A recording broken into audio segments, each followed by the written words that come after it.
كان في شاب اسمه كريم في أول 6 شهور من تعلمه الألماني كان فرحان، كل يوم بيضيف 20 كلمة جديدة، كل أسبوع بيقدر يتكلم عن موضوع جديد. كان حاسس إنه بيتقدم بسرعة جدا، بس بعد سنة بدأ يلاحظ حاجة غريبة. هو لسه بيقرأ ولسه بيسمع، لكن الإحساس بالتقدم الكبير اختفى. الكلمات الجديدة بقت قليلة وغالبا نادرة. ساعتها سأل نفسه، هو أنا وقفت مكاني ولا إيه؟ في يوم كان قاعد مع صاحبه عمر اللي دارس اقتصاد، حكاله عن اللي بيحصل معاه. عمر ضحك وقال له انت داخل في مرحله اسمها البلاتو. في الاقتصاد عندنا مفهوم شبه كده اسمه diminishing return. تخيل مثلا مصنع جاب اول آلة انتاج، فجأة الانتاجيه زاد بشكل كبير لان الآلة استغلت كل الموارد المتاحة. لما يجيب الآلة التانية الإنتاج بيزيد برضه بس أقل، لأن كل الموارد زي العمال والمساحة اتقسمت عليهم. كل آلة زيادة بتتزاحم أكتر على نفس الموارد، فالعائد بيقل تدريجيا. كريم قال له أنا مش فاهم حاجة بصراحة. عمر قال له أول كوباية مية وأنت عطشان جدا بتفرق بشكل كبير، التانية لسه مفيدة بس أقل،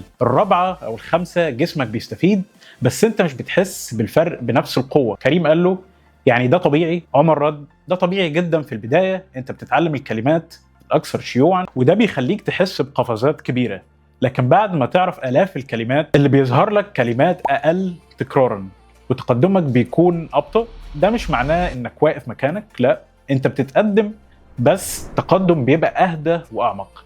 كريم سأله طب أعمل إيه علشان أكسر المرحلة دي؟ عمر ابتسم وقال الحل إنك تغير نوع الماتيريال اللي أنت بتستخدمها، لأن مخنا محتاج التجديد زي الدايت بالظبط. الجسم ساعات بيوقف حرق الدهون لو فضلت على نفس النظام فترة طويلة، ومحتاج تكسر الروتين علشان يشتغل تاني. يعني لو بتقرأ قصص بس جرب أخبار أو مقالات، لو بتتفرج على نفس المسلسل جرب واحد غيره.